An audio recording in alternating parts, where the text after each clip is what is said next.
you my review and share with you some of my favorite things about the EcoFlow River 2 Max. This is the Max, that's the larger EcoFlow River. In another video, I'm going to show you the difference between the River and the River 2 and which one you might be able to get. It's a 500 watt portable power station, which is really portable, really easy to hold, really easy to carry around, has a lot of really cool features. You got a solar input there, you got your charging, your normal charging cord there, you got your solar port there. Then on the front, you have three-prong outlets, which is really unusual for a battery of this size. Then you have one USB-C fast charger and then three USB-A ports. You have your normal car port with a really nice cover there. The screen is actually really helpful. You also have an app to help you understand even in more depth what's going on with the battery, but the screen is really helpful. You got how many hours you have left of powering something at that current wattage. So if you're powering a fridge at 100 watts, it's going to show you how many more hours you have for powering that thing at that rate. Then over here, you can see how much input is coming in because you do have bypass mode here. You can be powering this up with 110 watts of solar energy at the same time as discharging power from the device. So you can see how much is coming in, how much is going out in watts here on the front, so you can kind of keep track of everything that's going on. You have an app as well, help you see that in a little bit more detail. You have a fan here that's on the side. That really only kicks on when it's getting close to that peak power. And it's not all that loud from my experience. One thing that's really, really impressive about this is the peak output. This has 1,000 watts of peak output from a little package like that. So you can run some toasters, definitely a fridge on a unit like this, which is pretty surprising. Like you have a tiny little unit like this, but it can run your fridge for a few hours. You could realistically run your fridge for 5 hours with just a unit like this. And if you have solar power, charging this back up, that's even longer. This has a bypass mode that allows you to be charging it up while discharging that fridge or while powering up that fridge.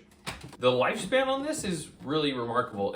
It's good for 3,000 charge cycles, and it's probably good for a lot longer than that. EcoFlow just says that it's not going to dip below 80% before you reach that 3,000 charge cycles, which you could realistically run this for a lot longer than that. So realistically, you could have this battery for 15 years and use it for emergencies, use it for everyday life, and have it just as a phenomenal little backup battery for your everyday needs. It's only 13 pounds, so really easy to move around, really easy to put in the back of a car, really easy to have with you wherever you're going when you are taking out on shoots, taking it out on a camping trip, taking it just as like an extra thing when you're in the car on a road trip, having something in case of an emergency, you have something to power up devices that you might need to have in an emergency. Some of the use cases for it, you can power up a small fridge in an RV. I have a friend that uses a battery just like this, the River 2 Max. He uses it for his rooftop tent. So he'll have a small fridge in the back of the truck, uses this to power up the fridge, keep the fridge running and lights running, and a small hot plate. And this can do that. The fridge only uses like 600 or 60 watts. So this thing has no problem running that. He has a solar panel on top of the rooftop tent to keep it powered up. It's just a phenomenal little package that you have a lot of power output though. You can go from 0 to 100 in just an hour to charge this thing up. Charge it all the way up to 0 to 100 in an hour. It's well ventilated, so there's not too much noise. Once it's going up to more of that higher peak power, it will start blowing those fans, but you really can barely hear them. They're not too big of a deal. It's kind of just like a desktop computer. You have the big pads on the bottom that keep it isolated from the ground, keep it padded, and keep it in one spot. So you kind of, it kind of sticks there. I want to do a few tests for you to show you what this can run, how long it can run, because on the screen we're going to see how long it can run those different items at those watts. So let me show you some of those things that it can run.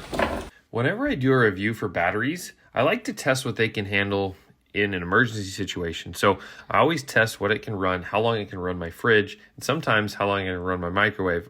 But this one, since it's a little bit smaller, it's just going to go with the fridge. We're going to just plug in the fridge. Even though I did plug it in though, you do have to remember to turn on the AC power to these plugs. So you gotta click that button and that'll turn on the AC power to the plugs. Okay, so that's switched on. Now we're at 156 watts that the fridge is using. You can run that for 2 hours. So you can run a fridge for 2 hours with this just small battery backup.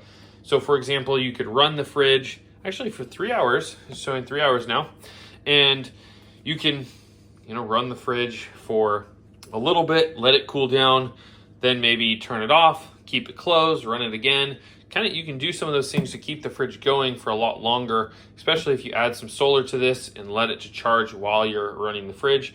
This just shows what it can actually run even in an emergency situation where this isn't the ideal use case, but it's cool to see that you can run it in a situation like this when you normally wouldn't. You have this battery backup, not necessarily for this cause, but you can run a fridge, which is pretty phenomenal. Now it's jumped up to 4 hours, and let's see if it will charge or if it can power a Vitamix as well. See, just like turning this on. Yeah, just shoots it up a little bit. Obviously that's with no water and no resistance, but just wanted to show it as an example that you can power multiple things, and this doesn't get maxed out by a fridge or anything like that. You can actually power multiple different things with this, at the same time. So if I turn up the speed a little bit more, we'll see that the wattage goes up to like 250, I think, at the most that we got it up to.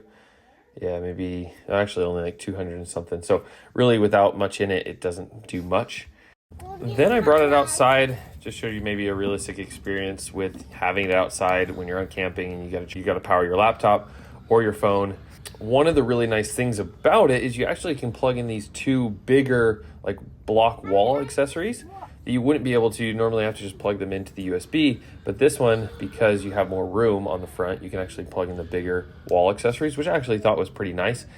It's powering the laptop no problem. It's going to last 7 hours by charging the laptop and the phone at that speed, and then just the laptop, it can go for 15 hours. So something to think about, something to kind of get a good idea of what it can run.